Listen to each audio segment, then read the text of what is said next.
All right, today we are going to talk about why people put money in whole life insurance. And these are people who are interested in whole life insurance specifically for the cash value.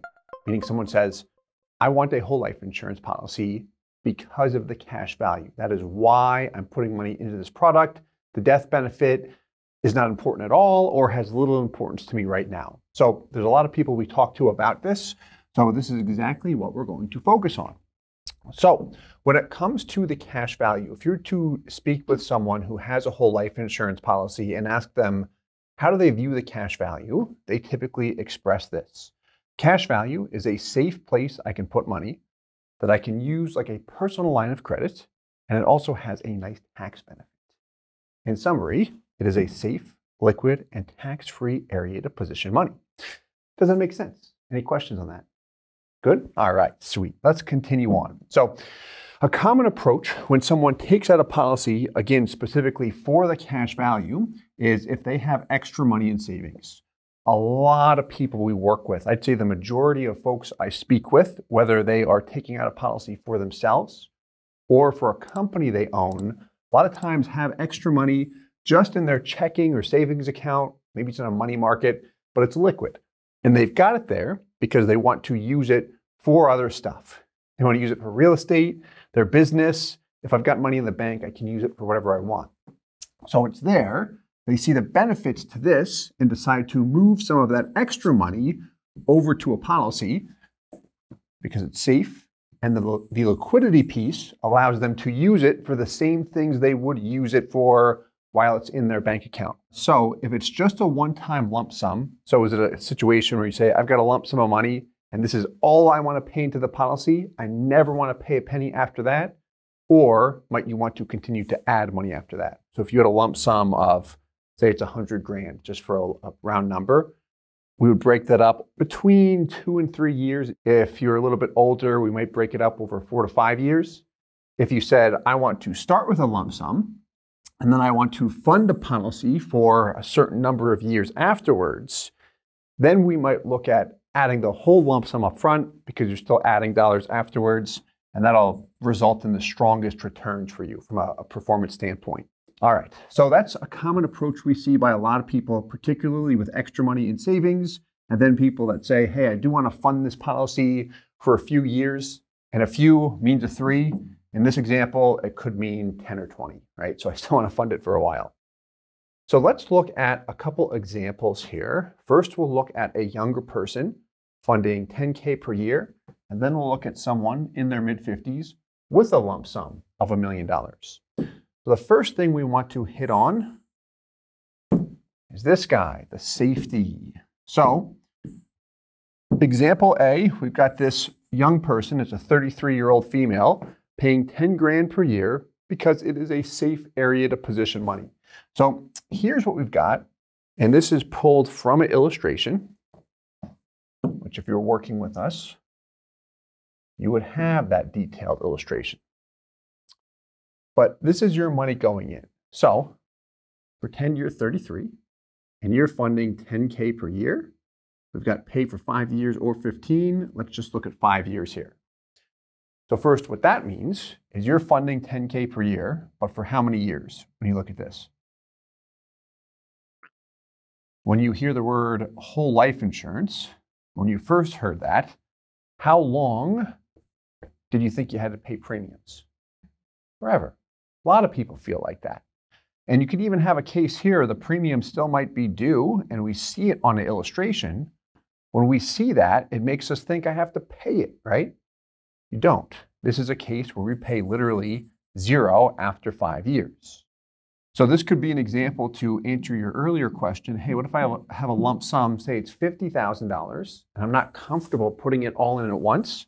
What you could do here, break it up over 5 years, or if you know that you'll have cash flow of 10K per year, you can fund it like this. So here's what we like to hit on with respect to the safety. First, the drawback. First year, you're paying 10K. Your annual outlay is how much you're paying each year. Then we've got your total funding. This is going to tally up all of the years. Here's your money column, the cash value. You paid in 10 in the first year. What do you have there? 8,000 and change, 8,500. which is less than the 10K you paid in. So you took a hit of, in this example, of about $1,500. When people ask, what are the drawbacks to whole life insurance? This is it, the early years, where even when we minimize the expenses as much as we can to reduce this upfront hit, because sometimes it's zero with some products, we don't do that. But even when we reduce it, we still have that negative hit because we are still purchasing a life insurance policy. Even if you say, I don't care about the life insurance, it's still a policy. So that's why we have that negative hit in the first year. Any questions on that? Does that make sense? All right, cool. So the next year, you pay in 10K. Your total funding is now $20,000 because you've paid 10K for 2 years. Cash value is just about 18K. So you've got a hit here of how much? About 2,000 if you round up here.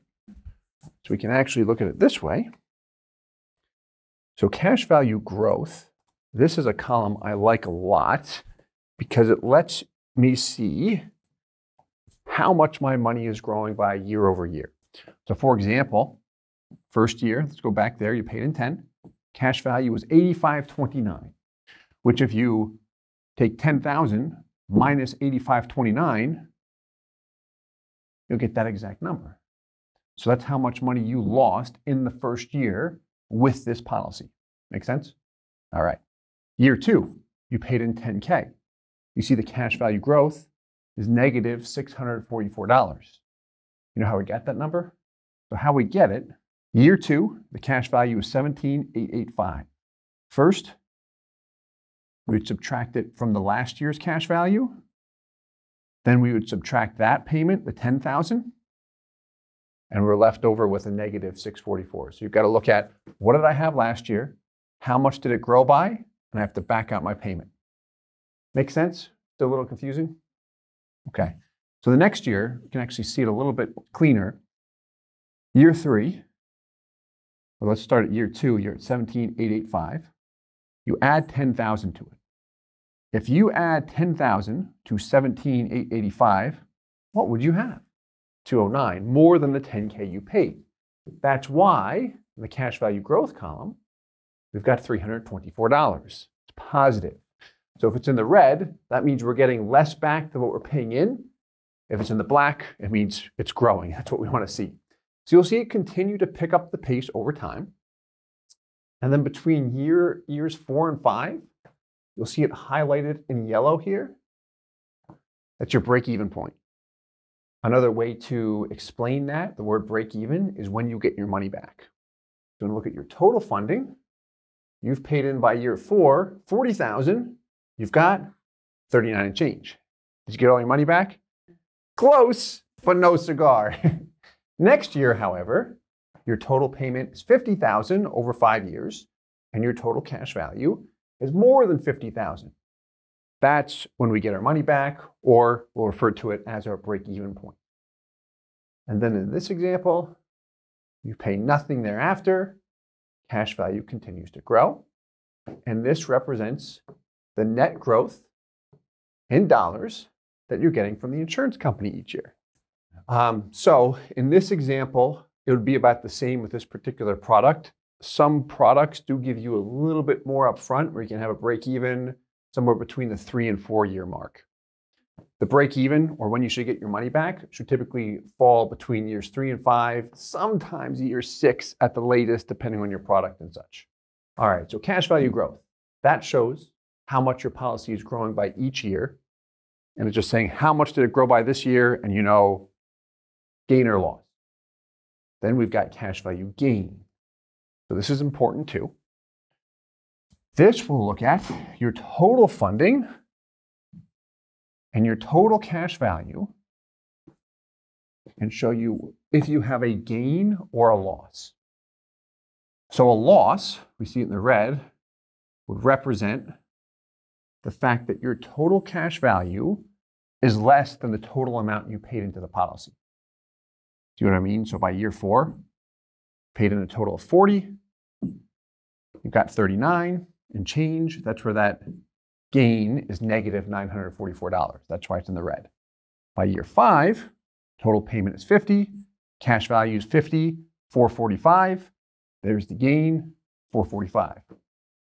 So this is simple because what you look at over time is simply what's my total out of pocket, what's my cash value, and the difference, oopsie daisy, the difference is the gain, 12.7 in this example.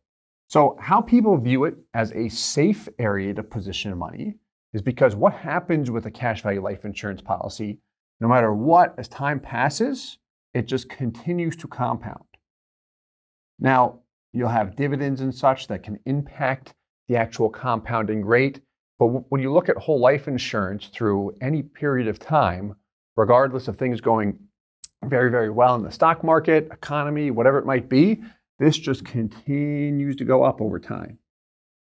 I like to explain it as a peace of mind product, because I know no matter what happens, that keeps going up. So what you can also do here is something like this, where we've got the exact same policy here. In fact, look at this. You notice any difference with the cash value or death benefit for that matter in year 5? No.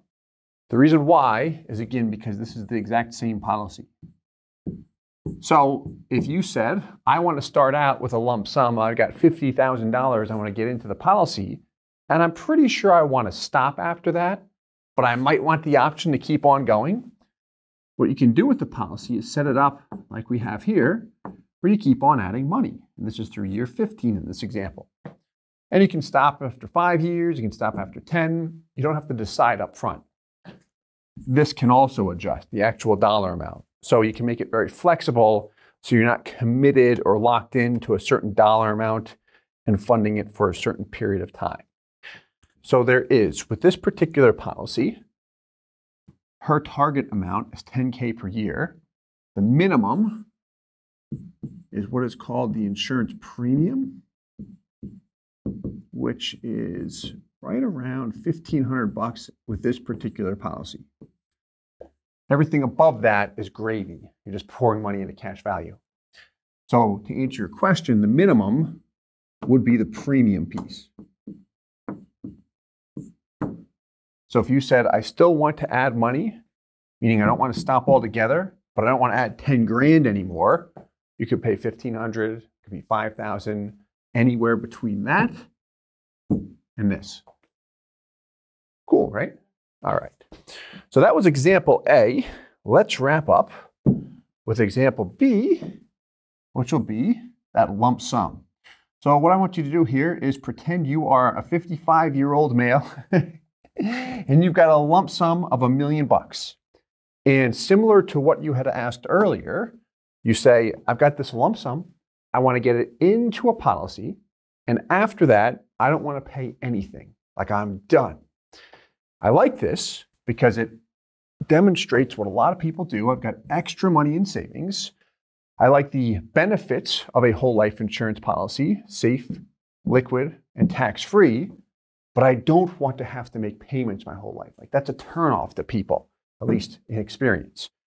So this will demonstrate exactly that. Let's have some fun. So here we go. And there's a couple different ways you can do this. In this example, you've got 4 equal payments of $250,000. $250,000 times 4 is, guess what? $1 million. Similar to the last example, money going in, there's your cash value, break even, very close to year 4, year 5, you're positive. And we can have the same reports there with the cash value growth and then also the cash value gain. Again, the growth is what you're getting from the insurance company each year. You asked, what did my policy grow by this particular year? And this is good if you said, hey, over the past 10 years, how much money did I get on this policy? Like, what's the total gain? So one question that comes up sometimes in a case like this, even though this person says, I just want to put the money somewhere safe because it's extra cash I've got in the bank right now, I'm going to be able to use it for real estate, my business, whatever, is $250 per year. One might say, well, if I've got my $1 million in cash right now, and I plan to fund $250 for 4 years, say in year 3, I take all my money out of the bank for an opportunity, and I can't fund the full $250 that year. What happens? Do you lose the policy? No. Got a couple options. One, you could just stop, because it's very easy to stop altogether at that point. You're stopping early. But what you can also do is pay just the minimum. This is exactly what we just looked at. There's just a lot of stuff going on here. Annual outlay, that's the column we had in blue. We had it called annual funding. Of that $250 each year, what's your minimum called? Premium piece. The premium here is this guy plus this guy. So if we just round up, it'd be about $30,000. So literally, if this is you, you have a policy where you're planning to fund a total of $1 million, but if life happens, you know you only have to pay 30. You don't even have to pay that if you didn't want to, if you funded it for the first and second year. But if you said, I don't want to fund the $250 right now, can I pay just the minimum this year and add more another year? Yes, you can do that. If you said, hey, things are going really well after I got the $1 million in, can I still fund it at 30 per year? You can do that. Maybe it's 100 some years. Thing is, we want to make it flexible. So as your life changes, you can fund more or less regarding the time period and also the total dollar amount. It does depend on what the person wants to do. So for us, a lot of people are attracted to the idea of funding for 10 years or less. A lot of times we'll have people with a lump sum that want to fund it aggressively for 4 to 5 years. And after that, they'll pay just a minimal premium or stop altogether. But we do get a handful of people that are 30 years old. So 30, I'm looking for a safe area to position money. And I want to pay it up until retirement, which will be age 65. So that's 35 years. It's a long time. So we will get a lot of cases like that where someone wants to fund it for a long period of time. So the answer to your question is it does depend on what the individual wants to do in their situation. But what we see a lot is typically people with excess cash. A lot of times it's someone who's involved in real estate or business. They get a lump sum in, they stop or pay a reduced amount, or someone funding a level amount up until retirement, and then their plan is to take income in retirement. That is an overview of the safety. Next, we'll talk about the liquidity. Thanks so much. We'll talk to you soon. Hey guys, Steve here with IBC Global. Thank you so much for watching the video. If you're interested in a whole life insurance policy and you'd like to work with our company in setting it up, please visit our website, ibcglobalinc.com. We would love to work with you. If you have any questions, please leave them in the comments below. And as always, I hope this helps.